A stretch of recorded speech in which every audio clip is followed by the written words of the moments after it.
J'ai codé un site interactif qui permet de générer un rythme en utilisant la représentation circulaire. Et ça ressemble à ça. Alors, il y a des presets à droite, et ce qui est sympa, c'est qu'on peut combiner plusieurs rythmes et les modifier.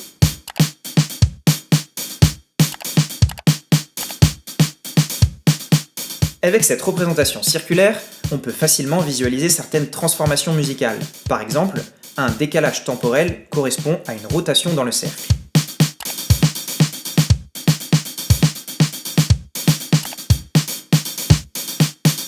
En utilisant une rotation, on obtient un nouveau rythme, et le ressenti est complètement différent. Mais pourtant, il y a quand même un lien très fort avec le rythme de base. On peut aussi déformer un rythme en changeant la subdivision du cercle. Ici, on force notre rythme à vivre dans une grille qui ne lui correspond pas, en passant d'une subdivision de 16 à 15. Dans cet exemple, on a l'impression qu'on se traîne un peu, alors que si on passe à 17, ça donne un côté plus dansant. Ce qu'il faut bien comprendre, c'est que le rythme qu'on obtient est presque impossible à jouer par un humain. Donc ça crée une sorte de groove artificiel, car les micro-variations sont faites par un ordinateur. Dans cette vidéo, on va voir comment des artistes utilisent la déformation rythmique pour se réapproprier des rythmes populaires et pour proposer une nouvelle façon de faire de la musique.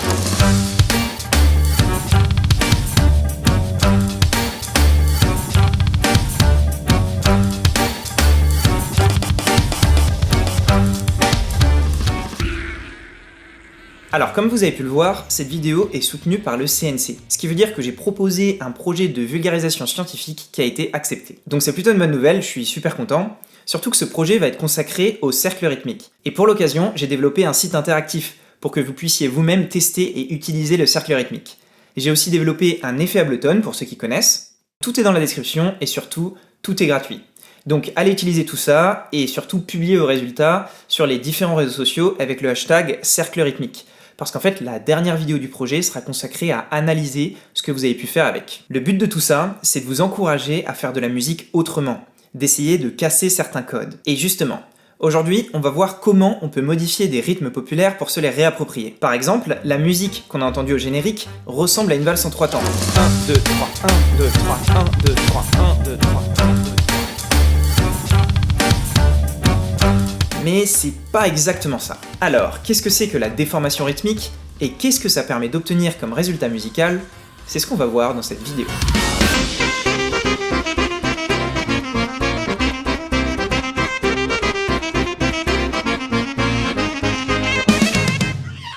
Une première façon de déformer un rythme, c'est de passer du binaire au ternaire, et réciproquement. Alors tout d'abord, qu'est-ce que c'est qu'un rythme binaire et un rythme ternaire? Pour faire simple, en binaire, chaque temps est divisé en 2 ou en 4, alors qu'en ternaire, chaque temps est divisé en 3. Donc dans notre cercle, si on a 4 temps, binaire correspond à une subdivision par 8 ou 16. Alors que ternaire, c'est par 12. 1, 2, 3, 4, 1, 2, 3, 4, 1, 2, 3, 4, 1, 2, 3, 4, 1, 2, 3, 1, 2, 3, 1, 2, 3, 1, 2, 3. Alors, comment faire pour passer du binaire au ternaire?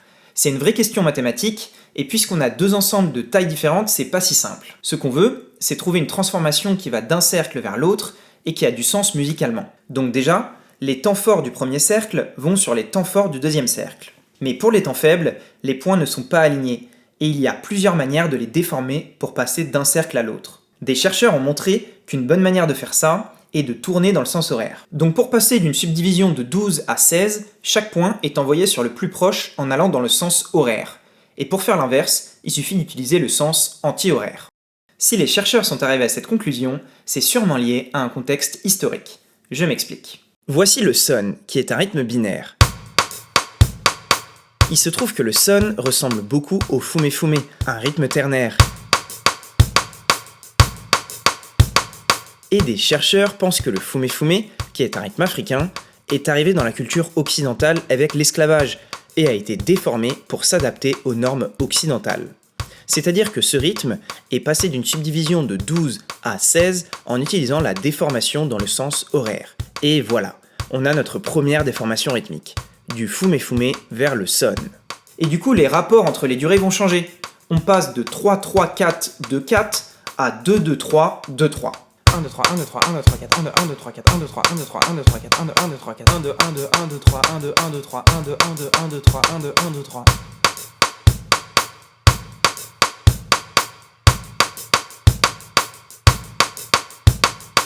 Et on peut faire ça avec plein d'autres rythmes. Par exemple, voici le bembé, un autre rythme ternaire africain, et sa déformation dans une grille binaire.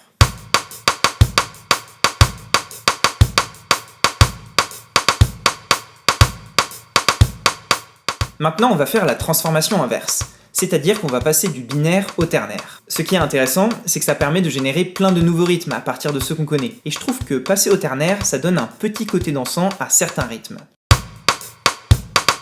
En plus, on peut voir que la forme du polygone est légèrement modifiée.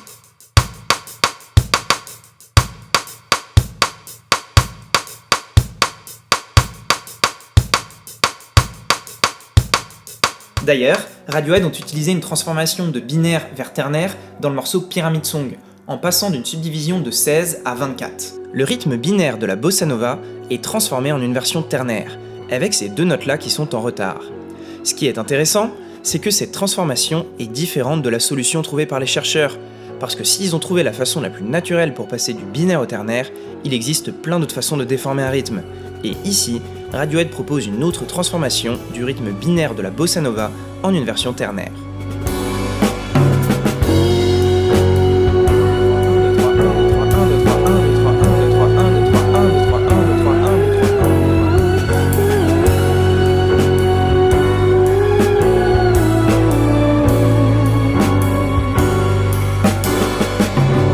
Et c'est pas les seuls à avoir utilisé du ternaire à la place du binaire. De nombreux artistes ont modifié le tresillo sur une grille ternaire et ont proposé d'autres transformations que celles qu'on a vues avant. Dans son morceau Santé, Stromae décale la deuxième et troisième note pour qu'elles soient un peu en avance, et il fait ça sur une grille ternaire. Donc voici le tresillo et la version déformée de Stromae dans une grille ternaire. À ceux qui n'en ont pas.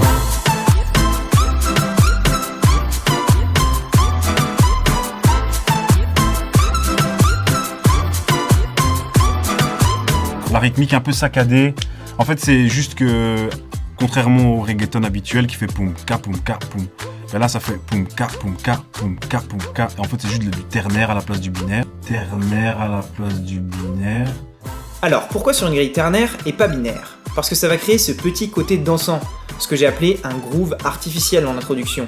Si vous voulez en savoir plus, Adam Lely est l'un des premiers à avoir parlé de la déformation du tresillo dans ce morceau. It has a very particular feeling that I think is cool. Dans le même album, Stromae propose une autre version du tresillo, en décalant uniquement la troisième note sur une grille ternaire. Je t'ai donné la vie, toi t'as sauvé la mienne. Si tu savais comme je t'aime, j'ai jamais tant aimé, je te connais à peine. Faut une première à tout et merci d'avoir des... Et si Stromae a choisi de mettre les notes un petit peu en avance, d'autres artistes ont fait l'opposé. Ici, la seconde note est en retard, toujours sur une grille ternaire. Mais c'est encore plus subtil parce qu'on passe d'une subdivision de 8 à 48.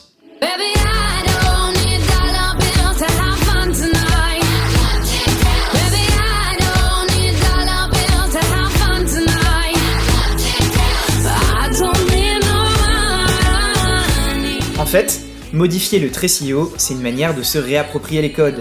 C'est une manière de partir d'un des rythmes les plus utilisés pour proposer quelque chose de nouveau. Et je trouve ça super fort que des artistes ont réussi à faire ça dans des morceaux populaires et que le résultat soit intéressant musicalement. Et si jusque-là on est resté sur des grilles ternaires et binaires, on va voir dans la suite de cette vidéo qu'on peut aller beaucoup plus loin.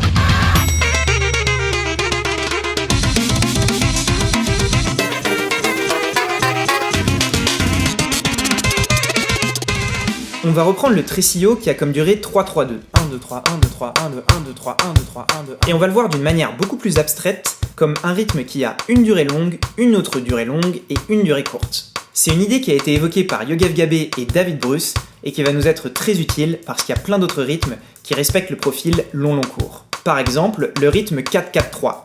C'est pas le tresillo mais ça y ressemble.